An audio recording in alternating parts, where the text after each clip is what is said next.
Bismillahirrahmanirrahim. Assalamualaikum warahmatullahi wabarakatuh. Perkenalkan, nama saya Rizkyani Amelia Tolinggi dengan stambuk D101-20088, asal Fakultas Hukum Universitas Tadulako. Langsung saja, untuk mempersingkat waktu, saya akan presentasikan tugas pengganti ujian akhir semester Hukum Keuangan Negara. Adapun topik yang akan saya bahas yaitu yang pertama, pertanggungjawaban pelaksanaan APBN dan APBD dalam Undang-Undang Nomor 17 Tahun 2003 tentang Keuangan Negara. Sedangkan kasus yang akan saya analisis yaitu yang pertama, mengenai APBN, korupsi pengurusan anggaran di DPR untuk alokasi Provinsi Sumatera Barat pada APBN tahun 2016. Sedangkan mengenai APBD, kasus korupsi APBD RP 35M, ex-Bupati Katingan dituntut 12 tahun penjara.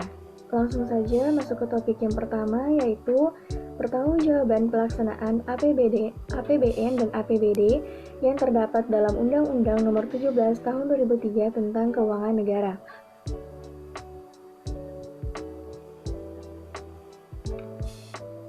Yang pertama, untuk melaksanakan pertanggungjawaban dalam pelaksanaan anggaran pendapatan dan belanja negara, Undang-Undang Keuangan Negara mengatur prosedur dalam melaksanakan pertanggungjawaban.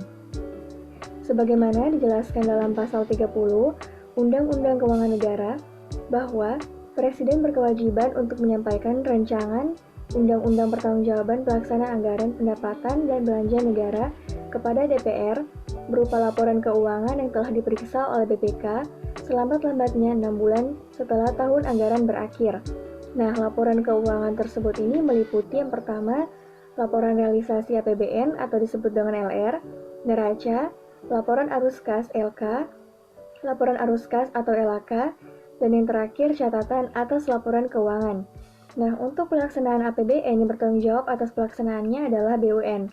BUN atau Bendahara Umum Negara adalah pejabat yang diberi tugas untuk melaksanakan fungsi Bendahara Umum Negara Pasal 1 Angka 15 Undang-Undang Nomor 1 Tahun 2004 tentang Perbendaharaan Negara. Nah, dalam pengelolaan perbendaharaan negara, Menteri Keuangan adalah Bendahara Umum Negara.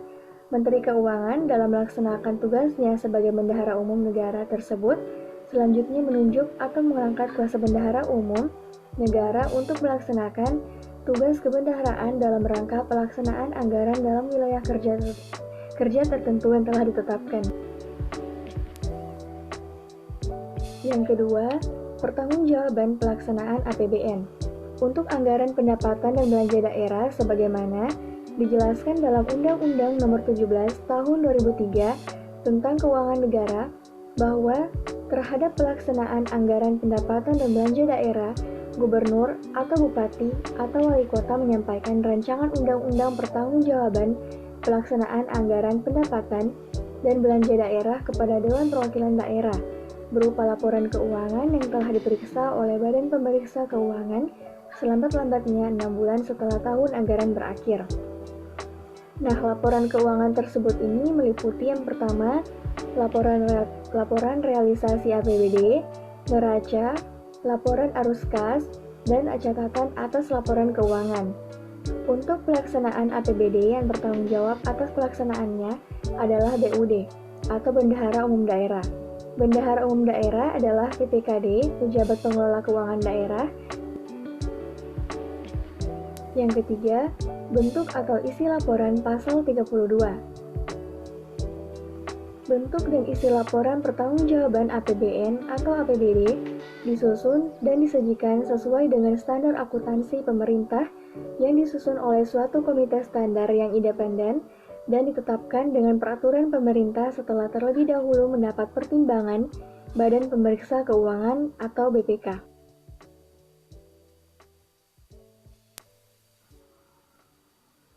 Masuk ke topik yang kedua, yaitu menganalisis kasus mengenai APBN, korupsi pengurusan anggaran di DPR untuk alokasi Provinsi Sumatera Barat pada APBN tahun 2016.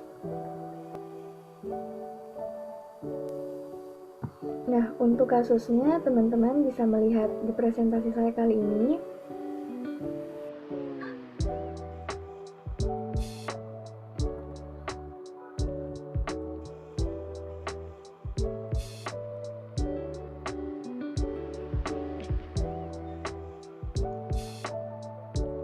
masuk ke topik yang ketiga, yaitu menganalisis kasus mengenai APBD, yaitu kasus korupsi APBD RP35M, ex-Bupati Katingan dituntut 12 tahun penjara.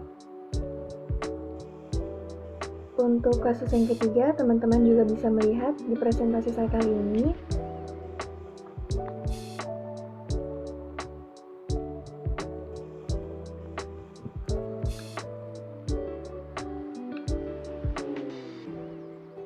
Baik, itulah hasil pemaparan dari materi saya. Lebih dan kurangnya saya mohon maaf. Wabillahi taufiq wal hidayah. Wassalamualaikum warahmatullahi wabarakatuh.